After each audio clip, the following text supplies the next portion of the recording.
Seperti Mas Hadi dari Poncokusumo ke sini itu jauh. Bu Nani, Pak Giono ini udah sepuh, udah pensiun.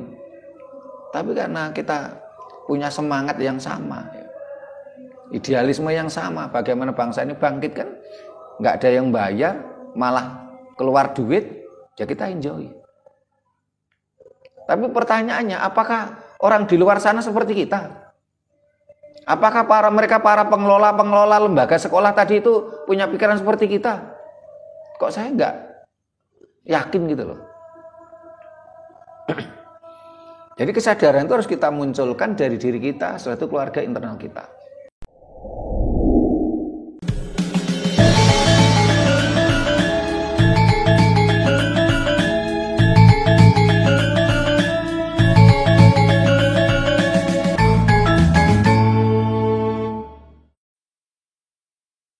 Rahayu. Para pemirsa Raket Prasojo TV channel yang kami hormati, selamat berjumpa kembali dalam kegiatan Yayasan Raket Prasojo, Lembaga Pengkajian, Pelestarian dan Pengembangan Budaya Nusantara. Nah, para pemirsa, akhir-akhir ini di mana-mana ya, mulai di medsos ya, di Facebook, Instagram, TikTok, maupun di medsos lain. Ini termasuk di YouTube ya. Ini banyak sekali akun-akun maupun channel-channel yang bicara tentang budaya Nusantara.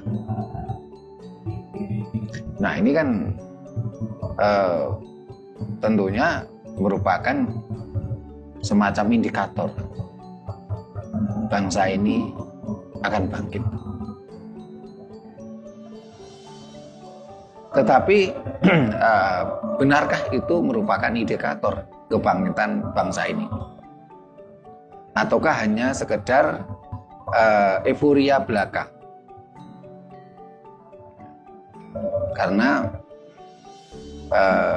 euforia ini kan juga dibarengi tidak hanya sekedar para pecinta budaya Nusantara, tetapi juga munculnya orang-orang yang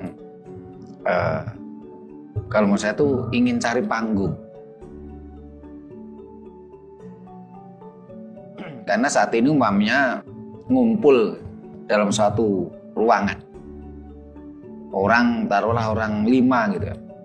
Itu saat ini tidak lagi sekumpulan manusia utuh 5 orang tadi di ruangan tersebut. Kumpul dalam satu ruangan 5 orang, itu hanya raganya saja 5 orang. Semua tadi memegang HP, asik dengan segala yang di HP.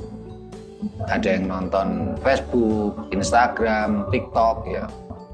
Sehingga akhirnya menjadikan keakuannya muncul, ya.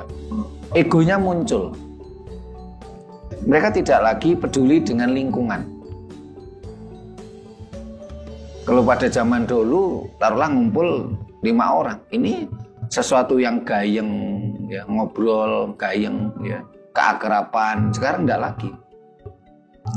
Jiwa-jiwa sosial, nilai-nilai kemanusiaan itu seperti hilang. Kumpul 5 orang, semuanya pegang HP, asik dengan segala HP-nya. Ya.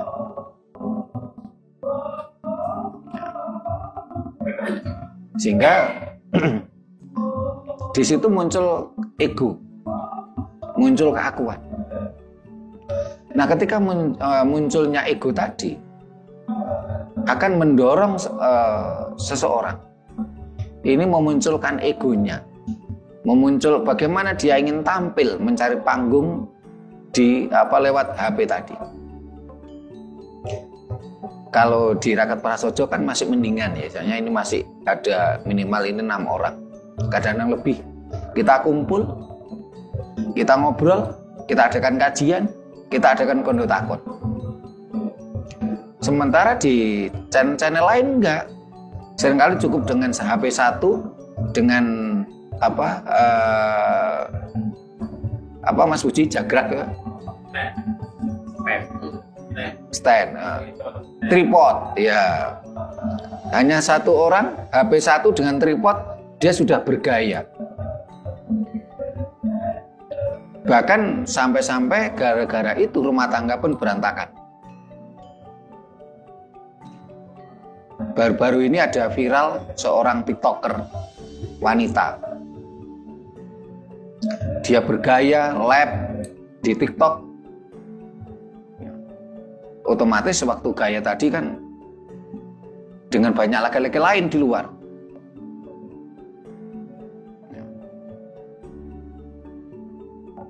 Sehingga akhirnya dia dimarahi suaminya. Akhirnya terjadi pertengkaran. Nah, terjadi pertengkaran, muncul emosi sampai sang suami itu memukul pada si perempuan tadi. Akhirnya dilaporkan ke polisi. Si laki-lakinya masuk penjara, si suaminya tadi. Akhirnya suaminya minta maaf. Padahal kalau dipikir ini suaminya nggak salah. Seorang suami itu punya hak untuk memberi nasihat pada istrinya. Istrinya dinasihati nggak mau. Dia asik dengan labnya di TikTok. Sampai terjadi KDRT. Si istri lapor ke polisi.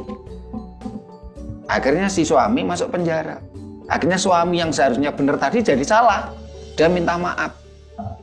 Akhirnya rukun kembali. Karena suaminya kan akhirnya minta maaf. Walaupun dia sebenarnya nggak salah.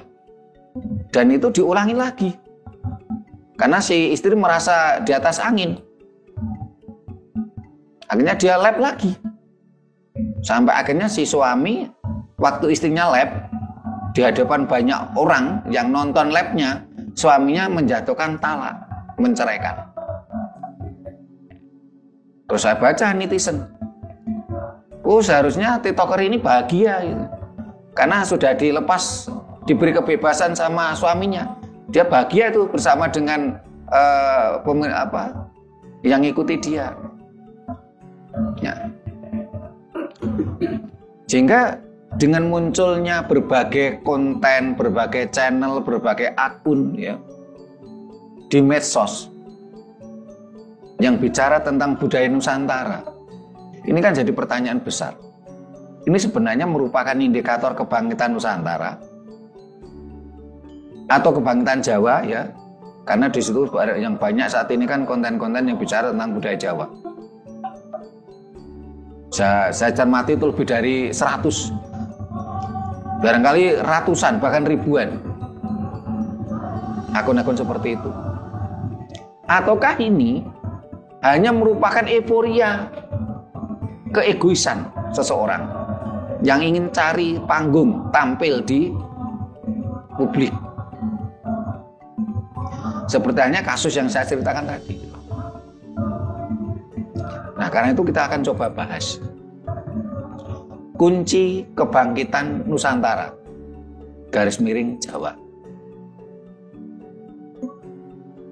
Judulnya kunci bangkitnya Nusantara garis miring Jawa. Saya menggunakan kata Nusantara garis miring Jawa karena sekaligus kita memberikan penjelasan ketika bicara teritorial itu adalah Nusantara. Jawa itu bukan teritorial. Jawa itu adalah value, Jawa itu adalah karakter. Kalau bangsa Nusantara itu bangkit, ya, semuanya menjadi Jawa, ya tentunya itu kuncinya. Tapi harus kita bahas, kita kaji bagaimana dan apa kuncinya bangkitnya, kunci bangkitnya Nusantara garis miring Jawa. Nah, nanti para pemirsa silakan kontak di kolom komentar. Di Sanggar Budaya Rakyat Prasojo pun bisa kondotakor, tapi sebelum itu akan kita buka dengan tembang. Silakan Mas Anton dan Bu Nani. Rahayu. Rahayu. Ya. Dandang kula versi Malangan.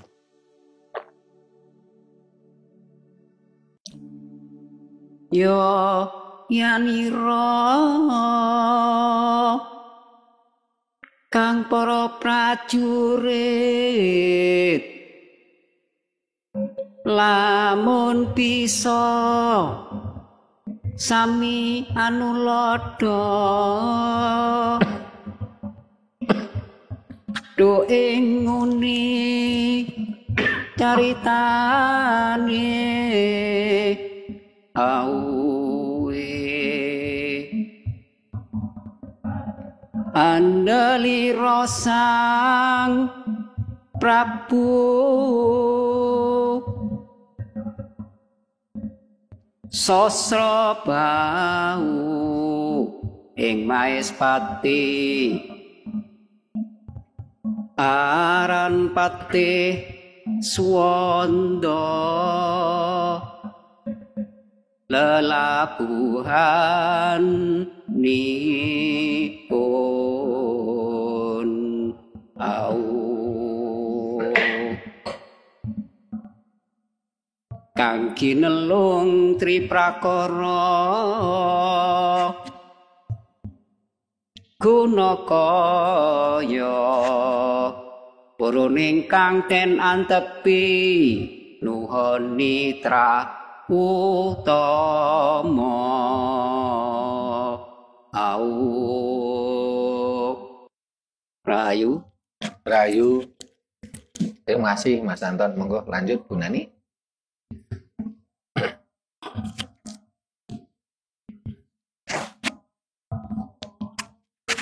Rahayu jeneng kula lali aja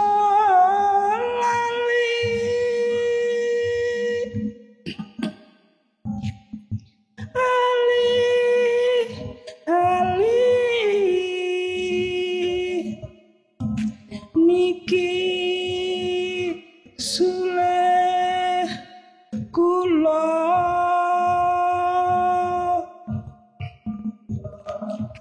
aja dianggap sepele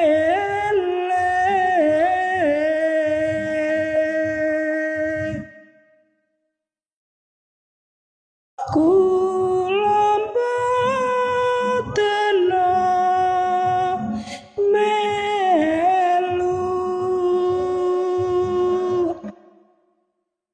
hamung hati tansah deli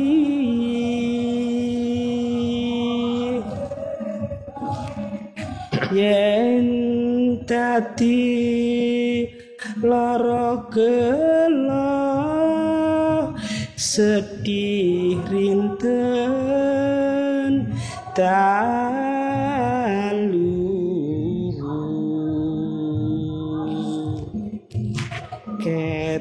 ketok kewala nganti besok apa bakal bali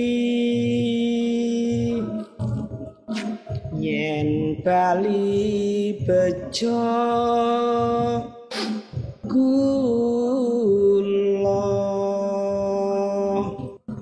Rahayu. Terima kasih Bu Nani, Pak Mas Anton. Nah, para pemirsa, kita kembali ke tema kita. Kunci bangkitnya Nusantara garis miring Jawa.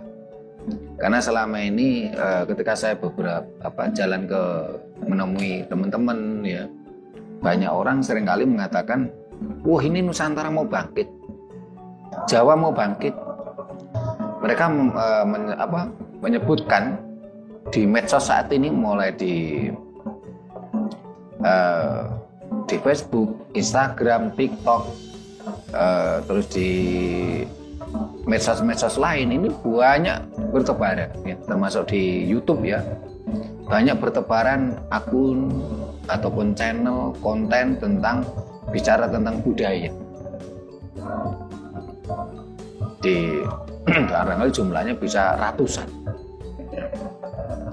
Sehingga akhirnya kan timbul pertanyaan, Apa benar itu indikator bangkitnya Nusantara atau Jawa? Ataukah hanya merupakan euforia, egoisme personal dari setiap orang yang ingin tampil? Bangsa kita saat ini memang sedang krisis kemanusiaan. Salah satu contoh yaitu tadi, ketika di suatu ruangan ya, kumpul 5 orang, itu tidak lagi 5 orang tadi ngobrol ngalor ngidul, ngobrol keakraban, tapi mereka asik dengan HP-nya.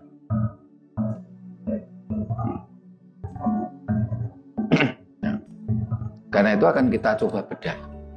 Sebenarnya kuncinya bangkitnya Nusantara atau Jawa itu apa? Apakah munculnya di berbagai medsos tadi bisa menjadikan sebuah indikator kebangkitan Nusantara atau Jawa? Ataukah hanya euforia personal belaka yang ingin tampil? Walaupun kadangkala saya lihat isinya pun kadang-kadang tidak begitu bukan kita merendahkan orang lain, kita ingin merasa diri kita paling pintar, enggak ya, tapi saya lihat kadang-kadang juga kontennya juga ada yang karena kedangkalan pengetahuan, tapi ada juga yang malah cenderung merusak Jawa. Dia memakai konten seolah-olah budaya Jawa tapi malah merusak Jawa. Nah ini supaya lebih gayeng ini, nah ini ya supaya ada kondotakon ya. Silakan Pak Giono dulu mau memulai, atau Bu Nani dulu mau di situ mic-nya. Rahayu. Sehubungan dengan kemajuan teknologi itu menjadikan orang untuk menjadi krisis kepedulian. Yeah. Membuat orang bisa egois pasti, dan inginnya menang sendiri, juga inginnya tampil berlomba-lomba. Sehingga dengan adanya keinginan yang menggebu-gebu itu akhirnya lupa siapa saya. Padahal kita ini kan orang Nusantara, khususnya Jawa. Nah, karena saking terlenanya aktivitas terutama di HP, tadi dikatakan bahwa suatu kelompok orang 5 itu sudah tidak peduli mengapain. Jadi ya untuk untuk membangkitkan bahwa kita ini harus bangkit, ya harus sadarlah bahwa kita ini sudah terlena. Sedangkan artinya Jawa itu kan harus Jawanya harus ngerti ya. Ya kita turunkan ego kita dengan kesadaran. Dengan kesadaran kita belajar sabar, belajar menerima. Jadi jangan sampai ketidakpedulian itu menguasai diri kita sehingga akhirnya kita lupa bahwa kita orang Jawa. Rahayu matur. Rahayu masih benani. Pak Giono silakan. Rahayu. Ya, ini kebangkitan Nusantara atau Jawa. Memang kalau kita lihat di medsos maupun di media khususnya di HP, itu kelihatannya rame, seolah-olah memang bangkit, seolah kan gitu, bangkit. Tapi kalau kita masuk di dalam situ, nah disinilah kita itu mau menyaring intisari yang mana yang kita panut, itu semuanya kan membingungkan, mencari jati diri masing-masing. Nah, namanya Jawa itu harusnya kan ya leres dari Pak Limo tadi. Kita kumpul itu seolah-olah sudah bukan anggap teman, Pak. Karena kita kumpul itu seolah-olah kita orang baris. Kalau baris kan harus diam. Akhirnya asik dengan HP-nya masing-masing. Jadi sekarang seolah-olah kan nggak butuh teman. Nggak butuh teman curhat atau teman apa, kita ngobrol kemana-mana itu nggak konsen. Akhirnya kita ngobrol situ main gitu. Ya memang itu era sekarang ya, kita itu prihatin. Mudah-mudahan aja nanti generasi kita atau yang namanya budaya Jawa betul-betul berjalan dengan sesuai harapan kita, Pak. Ya, sementara ini kan kita masih di angan-angan. Belum ada yang satu misi untuk membangkitkan, masih bahasanya itu ada agak silent tapi muncul gitu. Muncul. Ya, munculnya ini ada sedikit, ada yang ragu, ada yang sudah melejit. Ya open house gitu. Ya memang bagus. Tapi ya namanya kita kalau sudah menjadi orang Jawa, ya tampakkan misalnya orang yang itu tampakkan bahwa ini loh saya Jawa, ini loh saya budaya Jawa, budaya Nusantara, apapun harus disengkuyung. Gitu aja. Terima kasih. Terima kasih Pak Giono dari Bu Nani. Memang menjadi sebuah keprihatinan kita ya, bahasanya saat ini kita seperti krisis kemanusiaan saat ini sebenarnya. Jadi kalau saya gambarkan satu ruangan 5 orang. Ini kan contoh ya, bisa jadi ya cuma 2 orang atau bisa jadi ya 10 orang. Nah, itu tidak lagi seperti dulu yang saling bawa rasa. 5 orang tadi tidak lagi bawa rasa seperti dulu ya. Kalau bawa rasa itu ya bawa rasa. Keakraban, kedamaian, ya, kekeluargaan. Sekarang tidak lagi. Ya. Semuanya egois semua, egois personal semua. Nah, sehingga ketika ada orang yang bicara, saat ini udah mulai nampak kebangkitan Nusantara. Karena di medsos itu banyak channel, banyak akun, ya, banyak konten yang bicara tentang Jawa, ya, tentang budaya Nusantara. Tetapi kalau kita cermati, ya, konten-konten tadi atau akun-akun tadi ini cenderung karena saya lihat itu bukan lagi bicara tentang bagaimana Jawa yang sebenarnya, tapi mereka cenderung hanya merupakan ego personal, ingin tampil. Sehingga cukup bahkan saya lihat beberapa konten itu cukup dengan 1 HP sama tripod. Dia ingin menggambarkan saya bisa. Ya. Dia tidak lagi bicara tentang Jawa secara esensi. Saya lihat dari konten-konten tadi ada yang mohon maaf tidak berkualitas. Hanya sekedar tampil, ya, pengen wah. Tapi ada juga, saya lihat itu ada indikator penyesatan. Mereka menyesatkan budaya Nusantara, budaya Jawa. Banyak sekali penyesatan tadi itu. Apalagi yang dicampur aduk antara budaya Jawa dengan budaya Dayo. Budaya Nusantara dengan budaya Dayo itu banyak yang penyesatan. Nah, dengan berkembangnya sains dan teknologi, dalam hal ini adalah media sosial, medsos, ini ibaratnya kan sebuah pedang, ya, senjata. Pedang tadi ini bisa kita gunakan untuk membela diri, untuk hal yang bermanfaat. Ya. Tetapi pedang tadi pun juga bisa menjadikan kita saling baku hantam, saling bunuh di antara kita sendiri. Ini yang harus kita sadari. Teknologi ini harus kita manfaatkan. Ya. Bisa jadi kita benar-benar bangkit atau kita malah terpuruk.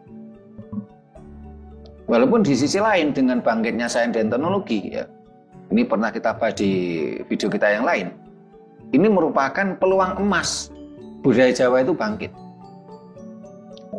Kenapa? Karena saat ini bangsa ini kan sedang mabuk dogma. atau mabuk agama. Dan semua agama karakteristiknya adalah itu dogmatis. Dogmatis itu mematikan nalar. Mereka hanya berdasarkan iman dan dalil. Tidak realistis, tidak high logis. Sementara sains dan teknologi tadi karakternya adalah high logis. Logika dan realita. Sehingga ini kesempatan emas. Budaya Jawa itu bangkit sebenarnya. Tapi kalau kita tidak hati-hati malah kita semakin terperosok. Sehingga ketika bicara kunci bangkitnya Nusantara garis miring Jawa, kita harus tahu ya, apa Nusantara itu bicara teritorial. Terus Jawa ini adalah value atau karakter atau nilai. Jawa artinya sesuatu yang selalu hidup. Nah, kalau kita tergelincir pada egois personal, ya kita akan nggak jadi Jawa. Karena ego kita yang muncul, keakuan kita yang muncul, bukan sang aku. Bukan super ego kita yang muncul, tapi egoisme kita yang muncul.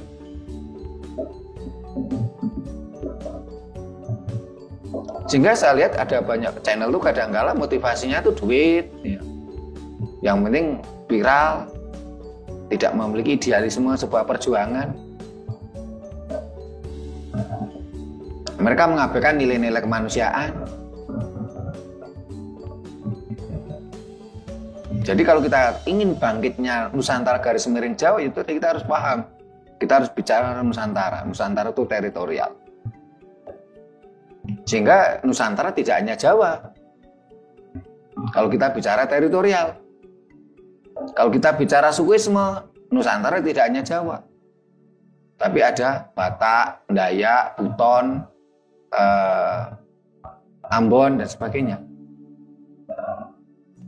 Nah, Jawa, kalau kita artikan yang sebenarnya adalah sebuah nilai, sebuah karakter, sesuatu yang selalu hidup, ya, tentunya kalau Nusantara ini ingin bangkit, tentunya kita semua harus hidup. Jawa itu kesadaran. Urip iku urup, gitu loh. Sehingga harus kita kesampingkan egois personal.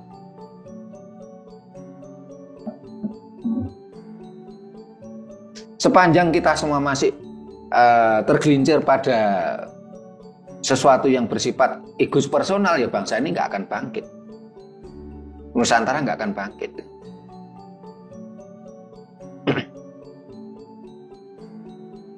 Ini yang harus kita pahami. Nah, ini ada yang ditambah lagi, Mas Anton sama Mas Hadi.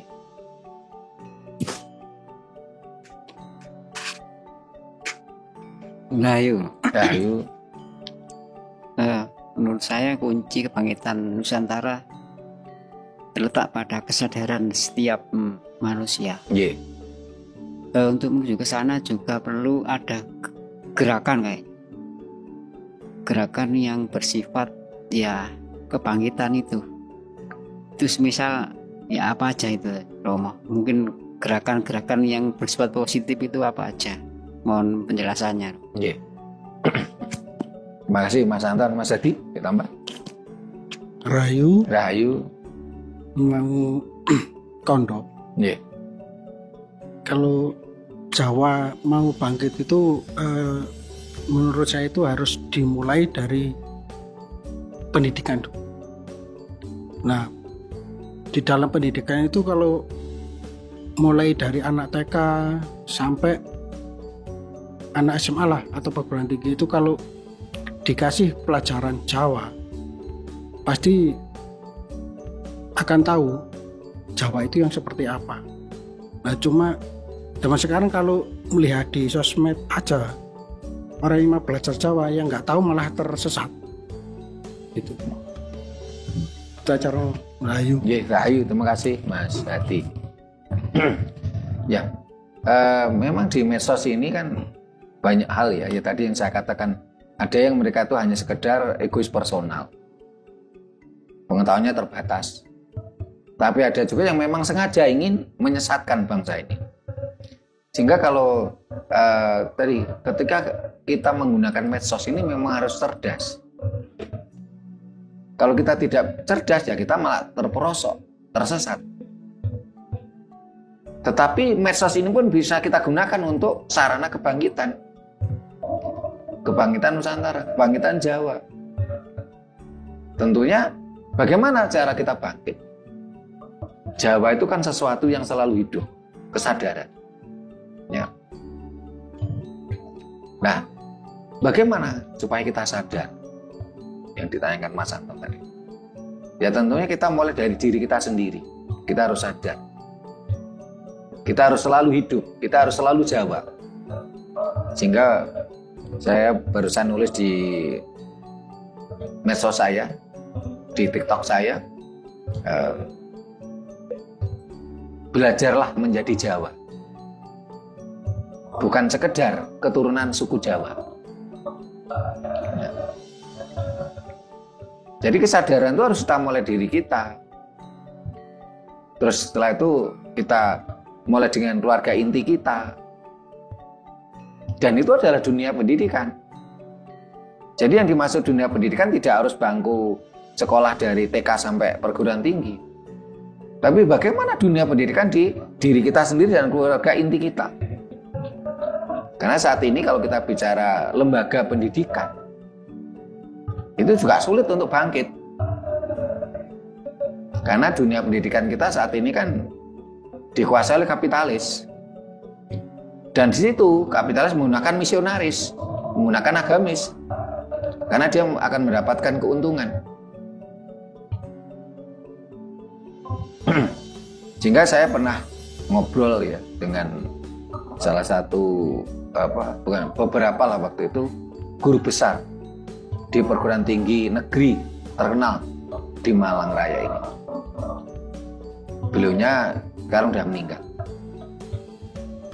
Ketika menjelang masa penerimaan siswa baru, para pengelola sekolah-sekolah itu cari pinjaman. Ada pinjam ke bank, ada pinjam ke personal, bahkan bunga tinggi pun berani mereka. Karena pada masa penerimaan siswa baru itu mereka butuh dana besar untuk modal. Jadi dunia pendidikan kita itu tidak lagi bicara idealisme mencerdaskan kehidupan bangsa, itu tidak lagi. Ini bisnis. Ini nyata gitu loh. Bisnis di lembaga pendidikan itu bisnis yang sangat menguntungkan. Dengan dalih mencerdaskan kehidupan bangsa, mereka ambil keuntungan dari bawah maupun dari atas. Dari bawah mereka menerapkan mulai pendaftaran siswa itu kan ada uang pendaftaran. Yang mana uang pendaftaran itu hilang loh, nggak dihitung. Ada yang uang pendaftaran 250.000, ada yang 500.000. Ya. Terus uang gedung dia menyedot darah ke bawah. Mereka mafia-mafia di dunia pendidikan. Dengan cara ini tidak mungkin bangsa ini bangkit. Sehingga saya lebih menekankan bagaimana dunia pendidikan dari personal kita, pribadi kita dan keluarga inti kita. Nah, ke bawah dia menyedot darah ke bawah. Mulai dari uang pendaftaran yang hilang, uang gedung, nah, padahal gedungnya sudah ada. Setelah itu, ke atas pun dia nyedot juga dari dana APBN maupun APBD. Karena untuk saat ini kan dana pendidikan kan ada APBD dan dana APBN. Karena contoh sebagai ini sekolah PAUD, TK, SD, SMP kan di bawah pemerintah kabupaten kota. SMA provinsi, perguruan tinggi pusat. Ini dananya banyak. Ya. Bahkan saat ini orang banyak berlomba-lomba mendirikan PAUD ini. Nah, itu bisnis. Nah, kalau kita bicara itu ya kita cuman gigit jari aja karena tidak mungkin bicara dialis di situ. Mereka mencedot darah ke bawah maupun mencedot darah ke atas. Waktu itu saya ngobrol dengan sang guru besar tadi, para pengelola sekolahan itu berani pinjam uang dan dengan bunga tinggi. Karena kalau dia pinjam ke bank itu kan masih persyaratannya kan masih agak ribet administrasinya. Kadang-kadang pinjam ke personal, berani bunga berapa. Ya. Jadi kalau kita berharap dari situ kita akan kecewa. Lebih baik kita berbuat semampu kita. Dengan salah satu contoh dengan cara membuat kita membuat konten ini. Memberikan pencerdasan. Kita sama-sama sepakat ini adalah idealisme kita, perjuangan kita. Kita tidak berpikir tentang dividen, keuntungan. Seperti Mas Hadi dari Poncokusumo ke sini itu jauh. Bu Nani, Pak Giono ini udah sepuh, udah pensiun. Tapi karena kita punya semangat yang sama, idealisme yang sama, bagaimana bangsa ini bangkit kan? Nggak ada yang bayar, malah keluar duit, ya kita enjoy. Tapi pertanyaannya, apakah orang di luar sana seperti kita? Apakah para pengelola lembaga sekolah tadi itu punya pikiran seperti kita? Kok saya nggak yakin gitu loh. Jadi kesadaran itu harus kita munculkan dari diri kita, suatu keluarga internal kita. Karena contoh aja beberapa waktu yang lalu ya, saya kenalan dengan seseorang, terus saya datang ke rumahnya. Wah, kalau bicara di medsos, dia ini kayak benar-benar penggiat budaya, pecinta budaya. Tapi ketika saya datang ke rumahnya, mohon maaf saya tidak ingin memfitnah orang, ini hanya untuk contoh aja. Kalau kemarin kan saya pernah cerita, saya bertamu, saya diminta tolong anggota kita yang rumahnya Bogor. Saya di depan pintu tuh hampir 10 menit nggak disuruh masuk. Secara etika tata krama kan kita udah hilang gitu loh. Terus saya bilang ke anggota kita yang Bogor tadi, ini keprihatinan kita, ini PR kita. Saya mengatakan ini bukan mau menjelek-jelekan saudara jenengan, tidak, saya bilang itu. Nah begitu juga beberapa hari yang lalu di medsos dia bicaranya, wah pokoknya dia penggiat budaya. Saya ngobrol waktu itu dengan beberapa orang di rumahnya. Datanglah menantunya, seorang perempuan. Dia bicaranya dengan bahasa Ngoko sambil berdiri ngomong ke mertua laki-lakinya. Dia minta supaya mertuanya nanti jemput anaknya. Ini yang orang tuanya saja yang di medsos bicara budaya Jawa begitu getol pun dia belum mampu loh mendidik keluarga internalnya untuk bicara etika Jawa. Terus saya bilang, Pak, saya melihat ini prihatin, tapi saya nggak kaget karena banyak orang seperti itu. Saya tidak menyalahkan jenengan. Ini keprihatinan kita yang harus kita wujudkan dengan perjuangan penyadaran. Jangan cuma di mulut saja kita bicara prihatin. Padahal kalau zaman akhirnya kita cerita, kalau etika Jawa yang benar bagaimana? Seharusnya si mbak-mbak tadi yang padahal cantik ini mbak tadi, tapi perilakunya kan nggak cantik. Caranya apa? Dia duduk di kursi, dia bilang, nun sewu bapak, kula semelatur nggih pangapunten dateng bapak-bapak, kula badhe matur teng tiyang sepuh kula.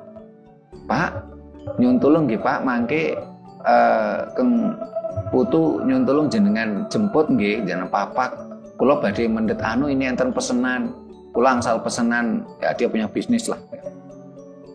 Sambil duduk. Pangapunten nggih bapak-bapak, kula semelatur sekedap. Enggak, dia sambil berdiri. Pak engko si anu tuh jemputan ya. Nah, ini mertuanya loh. Ngomong tanpa basa-basi, tanpa basa kromo. tanpa kata-kata Pak nyun tulung, nggak ada. Pak engko si anu jemputan. Ya. Lah kalau sehingga kadang-kadang saya saya tidak menyalahkan beliaunya tadi karena ini sedang menjadi keprihatinan kita bersama. Tapi paling tidak ya usahakan personal diri kita, keluarga internal kita. Ini kuncinya bangkitnya Nusantara. Ini kuncinya bangkitnya Jawa, sebuah kesadaran. Seperti Pak Ki tadi katakan, kita nggak perlu malu untuk menunjukkan inilah Jawa. Inilah Batak. Sehingga tulisan saya di medsos dengan background seorang anak perempuan memakai busana Jawa, belajarlah menjadi Jawa. Jangan cuma sekedar keturunan suku Jawa. Ini ada yang komen, nampaknya yang menunjukkan SDM-nya rendah. Ya kita semua harus selalu ingat Jawa, kemana-mana berpakaian ada Jawa, termasuk ke kolam renang, ke pantai. Nah, ini kelihatannya bagus, ini malah ini komentarnya ini membuli ini. Dia komentarnya menghina kita sebenarnya. Cuman saya kasih, karena di TikTok tuh kan cuman pilihannya kan like, suka, yang simbolnya merah hati itu ya. Ya. Saya nggak mau membalas komentar seperti itu, walaupun ini benar-benar menghina kita. Narasi kita kan belajarlah menjadi Jawa, bukan sekedar keturunan suku Jawa. Ini kan jelas toh, ini sebuah karakter yang kita maksud. Dia komentarnya, ya jangan lupa kita selalu memakai pakaian adat Jawa di setiap hari, di jalan, di pertemuan, di pantai, di kolam renang. Ini kan penghinaan. Yang jelas kan nggak mungkin kalau kita di pantai, mandi di laut atau di kolam renang memakai pakaian adat Jawa, kan nggak mungkin. Ini kan penghinaan sebenarnya, pelecehan. Ya. Mas Hadi kan berteman tuh di TikTok tuh, bisa baca itu komennya itu. Ya. Cuman ketika kita menghadapi seperti itu, kita juga nggak perlu emosi. Ya. Kita senyumin aja. Ya. Memang kita dalam posisi yang serba repot ya, dalam artian ya kita sebenarnya tersinggung dengan jawaban tadi. Tapi kalau kita marah pun kita juga nggak pantas gitu loh. Ya. Gue diarani gak Jawa nih, kalau marah. Kita pengendalian kita kurang. Ya. Jadi bagaimana kuncinya bangkitnya Nusantara Jawa? Bangkitnya Nusantara adalah bangkitnya Jawa kuncinya. Kunci dari bangkitnya Nusantara adalah bangkitnya Jawa. Tetapi Jawa di sini bukan dalam artian teritorial ataukah sukuisme. Tapi Jawa dalam artian kesadaran. Sesuatu yang tidak pernah mati. Karena makna Jawa sendiri itu artinya kan sesuatu yang tidak pernah mati. Semua huruf Jawa dipangku mati kecuali huruf Ja dan Wa. Walaupun kita ini keturunan suku Jawa, kalau dipangku mati ya kita belum Jawa. Nah, sehingga dengan berkembangnya ini di medsos ini, mari kita renungkan, ini benar-benar indikator kebangkitan Jawa ataukah hanya sekedar euforia, egois personal?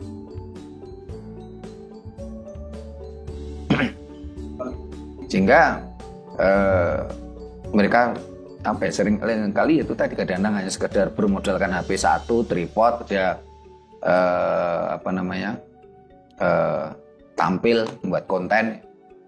Ya, sehingga kalau di Facebook saya sama di TikTok saya itu walaupun pengikutnya itu sudah lebih dari 5.000, katanya saya pernah dikasih tahu orang minimal 1.000 Pak bisa monetis katanya.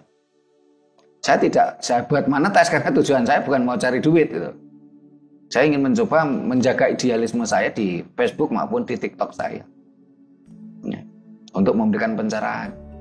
Bukan berarti saya nggak butuh duit gitu. Jar Basuki mau beo, tapi bukan itu tujuan utama saya. Nah, kesadaran itu harus kita munculkan. Kita harus yakin kalau jiwa kita hidup, kita nggak mungkin kekurangan gitu. Nih, ini ada lagi yang mau tambah. Oh, Pak Giono, silakan. Memang sekarang ini kita itu dihadapkan yang serba sulit. Serba sulit dalam arti apa? Dari lingkungan kita sendiri, terutama orang tua itu kan sekarang sudah mencari kehidupan sendiri-sendiri. Akhirnya dia lupa bahwa anak ini harus apapun yang terjadi ini kan harus kita didik. Tapi enggak sekarang. Dengan adanya bahasa itu kan ada titipan sekolah mulai jam 7 sampai jam 4. Katanya meringankan orang tua. Padahal itu tidak mendidik. Akhirnya apa?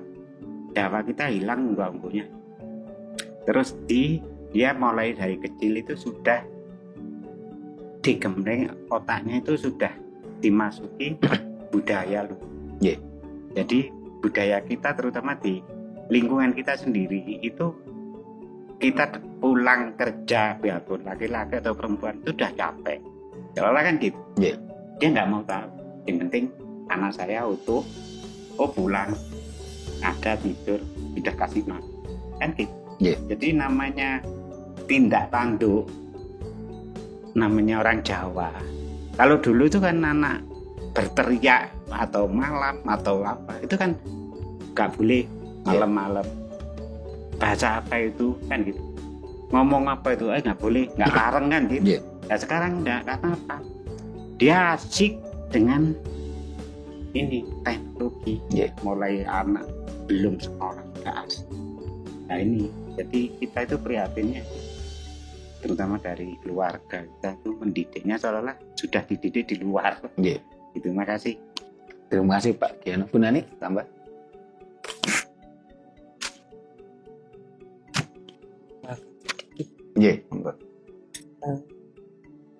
Kebangkitan seperti apa kita inginkan itu, sedangkan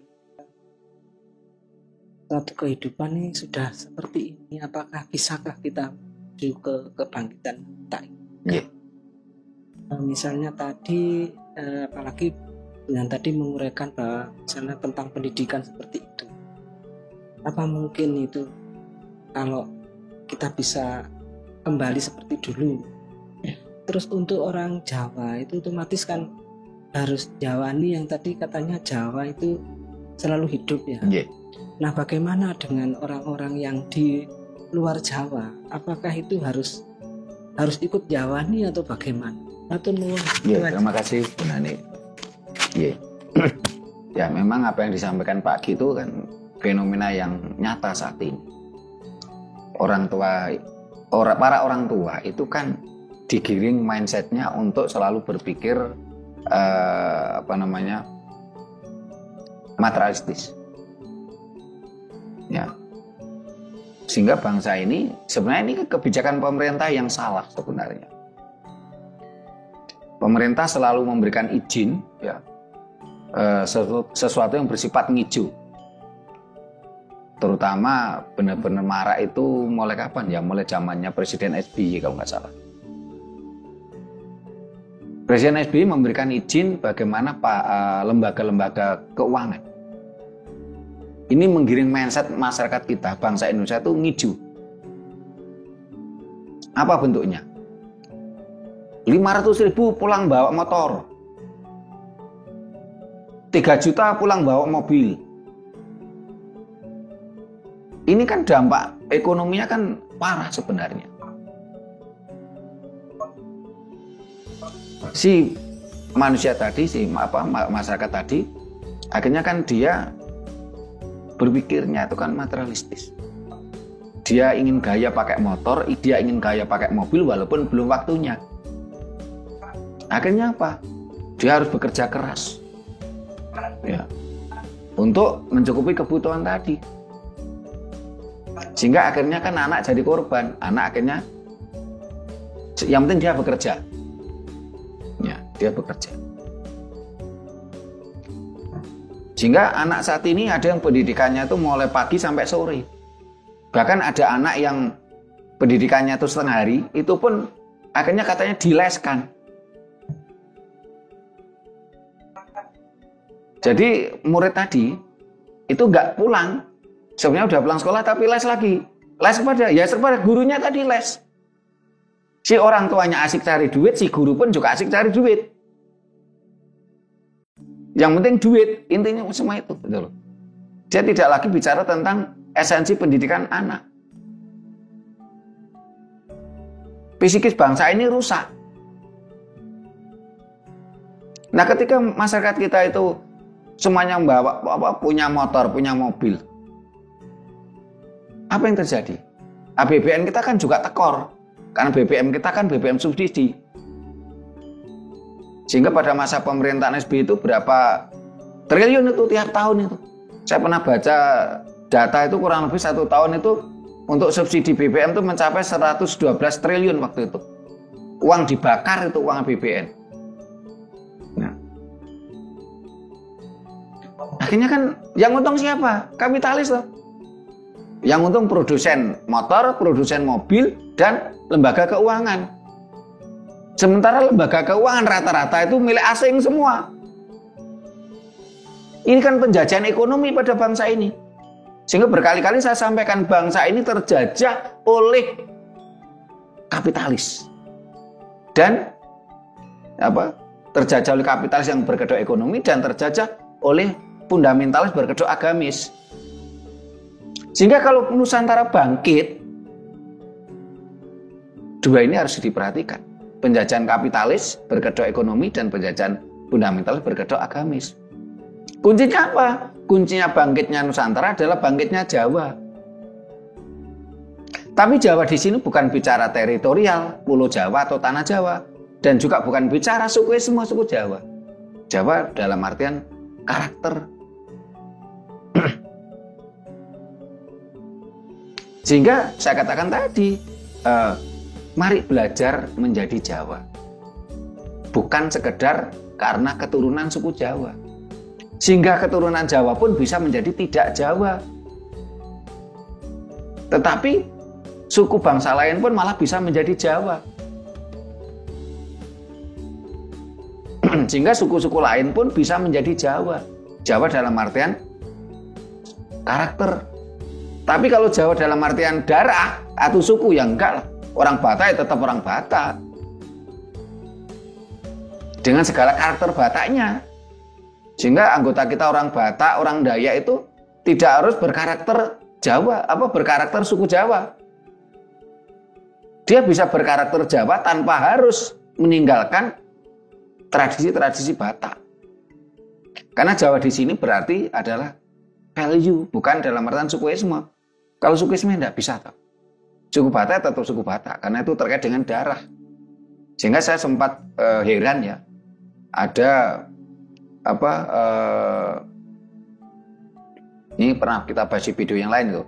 Ada beberapa orang ya, dia mengomentari ketika ada salah satu, saat ini termasuk tokoh nasional lah, karena cukup sering tampil di publik. Dia ini kan pindah agama. Nah, orang itu mengatakan, oh itu kan mantan orang Minang katanya. Loh kok bisa? Minang kan suku Esme. Masa hanya gara-gara pindah agama atau dia menjadi mantan orang Minang? Kan aneh gitu. Kan saya sempat heran dengan komentar beberapa orang ini. Kalau menurut saya tidak ada namanya mantan orang Minang, mantan orang suku Jawa, itu tidak ada. Ketika kita dilahirkan berdarah suku Minang, ya selamanya kita suku Minang. Kalau kita dilahirkan sebagai keturunan suku Jawa, ya selamanya suku Jawa, keturunan suku Jawa. Tidak ada itu namanya mantan suku Jawa, mantan suku Minang, mantan suku Batak, itu tidak ada, itu darah kok. Karena kita semua kan tidak bisa memilih dari rahim siapa kita dilahirkan.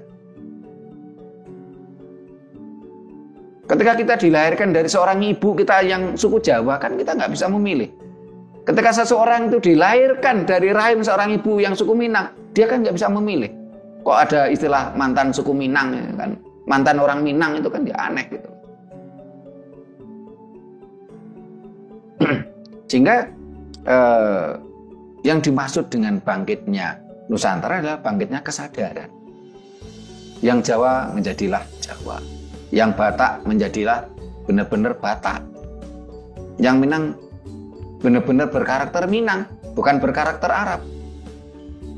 Yang Dayak pun berkarakter Dayak, bukan berkarakter Arab gitu. Kita bukan bangsa Arab. Itu kuncinya di situ. Kita harus benar-benar sadar dengan kesadaran. Sehingga pada zaman Majapahit menguasai sepertiga dunia, itu salah satu bukunya kan yang terkenal itu adalah Negara Kertagama. Negara yang kerta itu makmur. Gama, aturan. Negara yang makmur, semuanya masyarakatnya berjalan sesuai dengan aturan, tanpa harus diperintah, tanpa ada perintah, tanpa ada larangan, tanpa ada iming-iming, dan tanpa amang-amang. Walaupun pada waktu itu wilayah kerajaan Majapahit itu tidak hanya sekedar Pulau Jawa. Sumatera itu wilayah Majapahit. Sehingga kemarin saya cukup terharu ketika ada salah satu tokoh agama dari Abrahamik, saya tidak perlu sebut apa agamanya, dari suku Batak. Kalau nggak salah namanya Hasiolan atau siapa waktu itu. Ya. Dia mengatakan, apa sih keuntungan, apa sih kelebihannya ketika agama-agama Abrahamik datang ke Nusantara?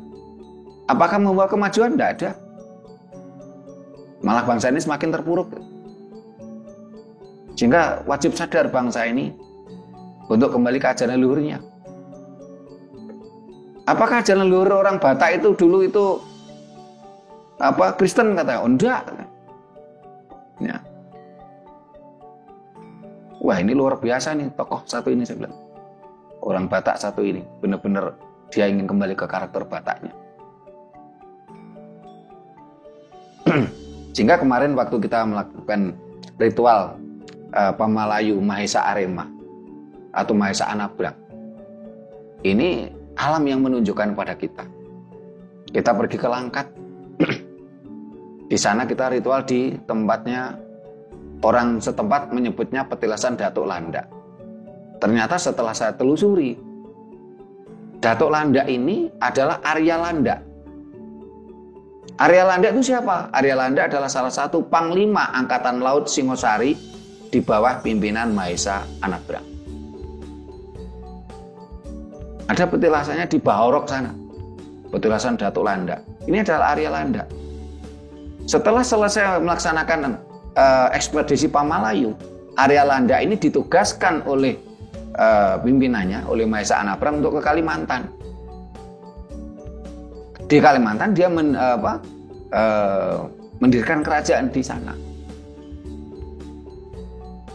Karena memang Sumatera, Kalimantan, ya, Borneo ya, termasuk sekarang yang jadi wilayah Malaysia, Kuching, Sarawak, termasuk Filipina, nah, itu adalah wilayah Majapahit.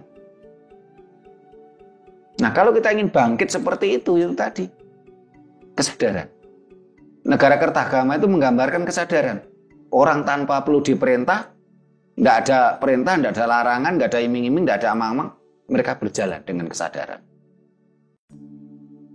Sementara bangsa kita saat ini kan masih jauh dari kesadaran. Bangsa kita dibodohi oleh dogma-dogma dayah yang selalu dengan penuh perintah, larangan, iming-iming, dan amang-amang atau ancaman. Itu kuncinya.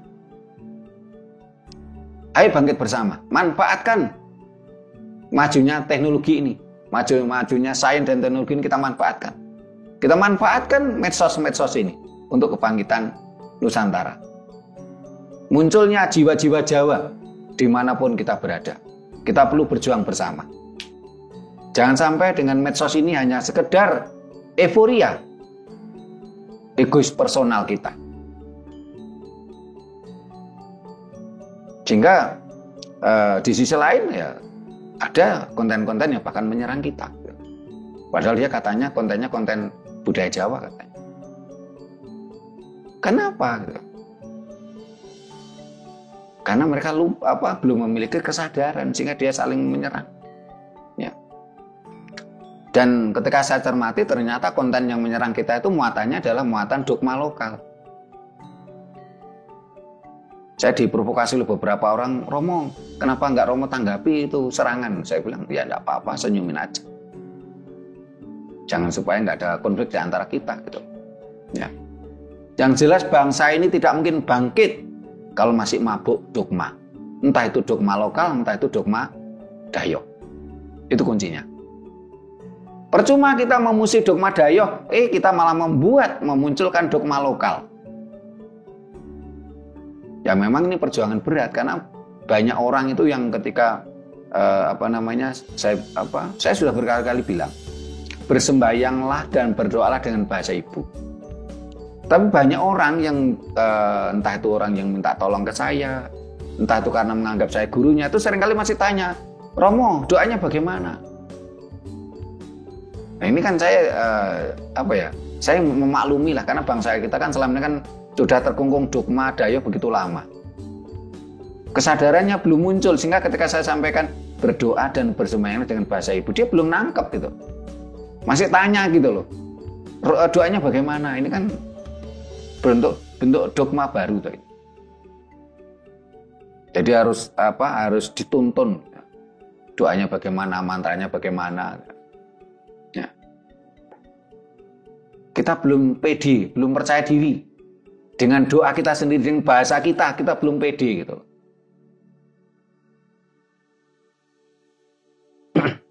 Sehingga kemarin itu Mbak Miranda itu tanya ke saya, Romo, saya doanya begini-begini. Saya bilang, wah acungin jempol itu, udah bener itu aku. Dengan bahasa Mbak Miranda sendiri, saya bilang, ya harus sama dengan bahasa saya. Harus percaya diri, munculkan vibrasi energi dari diri kita yang merupakan sumber getaran elektromagnetik. Energi dari tubuh kita biarkan membias ke semesta, bersinergi dengan semesta, dan itu akan muncul vibrasi-vibrasi energi semesta. Disitulah apa yang kita menjadi doa kita akan terkabul. Dan teori vibrasi energi ini nyata. Sains dan teknologi mengakui, bisa dibuktikan kok. Kalau waktu kita sekolah kan kita diajari dengan vibrasi energi dengan ini, garpu tala. Ya. Dipukul ting, ya, terus yang lainnya juga bergetar. Itu nyata loh. Jadi kuncinya doa terkabul, doa terwujud itu bukan bahasa gitu. Tetapi bagaimana kemampuan kita memunculkan vibrasi energi tadi. Kalau kunci terwujudnya doa itu karena bahasa, makanya contoh, bahasa yang paling abdul itu bahasa Arab gitu. Ya tentunya dunia Arab sana semua doanya terkabul, negaranya makmur, rukun. Di sana malah penuh konflik, saling bunuh-membunuh. Padahal mereka bahasanya sama, budayanya sama, agamanya sama, mereka saling bunuh. Ya. Jadi kunci terwujudnya doa itu bukan soal bahasa. Tapi kemampuan kita memunculkan vibrasi energi semesta. Dan tubuh manusia adalah sumber dari getaran elektromagnetik. Sumber dari energi. Dan kita memang energi. Berasal dari Sang Maha Energi. Dalam tubuh manusia ada hidup, daya hidup. Yang berasal dari Sang Maha Hidup. Gitu. Jadi kuncinya kebangkitan Nusantara adalah bangkitnya Jawa. Jawa dalam hal ini adalah kesadaran. Bukan Jawa dalam arti suku Jawa. Kalau orang kelahiran suku Jawa tapi dia nggak Jawa, ya percuma aja. Ya. Ya mudah-mudahan kalau apa yang disampaikan Pak Giono, Mas Adi tadi tentang lembaga pendidikan kita nggak terlalu banyak berharap kok. Kita cukup berharap kalau seandainya nanti ada presiden, ya, yang benar-benar sadar, benar-benar Jawa, setelah itu menunjuk menteri pendidikannya juga yang Jawa ya, walaupun dia suku Batak nggak apa-apa, tapi dia Jawa, hidup gitu loh. Nah, baru kita punya harapan gitu loh. Sepanjang presidennya nggak Jawa, terus menunjuk menteri pendidikannya malah agamis, ya saat ini aja orang-orang nasionalis ya, minimal diri saya sendiri lah, nyari sekolah yang nasional itu sulit loh, walaupun itu di sekolah pemerintah. Sekolah pemerintah itu sekarang mirip dengan sekolah agamis kok. Sehingga bangkitnya Nusantara adalah kuncinya jiwa-jiwa Jawa. Untuk memunculkan jiwa-jiwa Jawa itu bermula dari diri kita. Setelah itu keluarga internal kita, anak istri kita. Setelah itu ke menantu-menantu kita, ke cucu-cucu kita, ke saudara-saudara kita, ke keluarga kita. Ya. Tapi ini memang perjuangan berat gitu loh, sehingga apakah saya yang bilang seperti ini keluarga saya sudah terbentuk Jawa ya belum tentu, tapi kita terus berupaya. Ini ada lagi yang disampaikan Pak Giono, Bu Nani, Mas Hadi, Mas Anton. Namun, nah para pemirsa yang saya hormati, demikian tadi bahasan kita. Bagaimana kunci bangkitnya Nusantara garis miring Jawa? Apakah munculnya banyak konten, banyak akun, banyak channel di medsos yang bicara tentang budaya Jawa itu merupakan indikator kebangkitan Nusantara? Ternyata juga belum.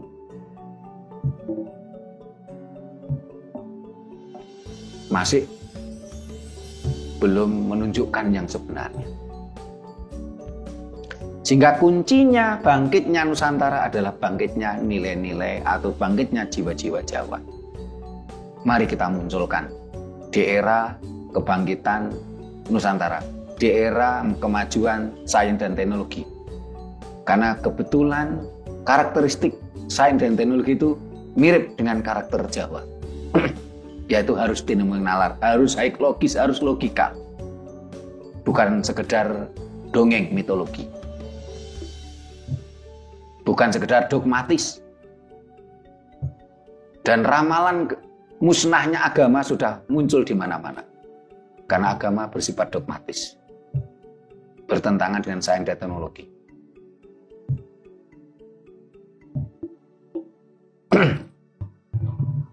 Mudah-mudahan apa yang kita sampaikan memberikan pencerahan pada kita semua. Bila mana ada kata-kata kami yang kurang berkenan, tata krama kami yang kurang memadai, kami mohon maaf. Terima kasih. Sampai jumpa di kegiatan kita lainnya. Rahayu.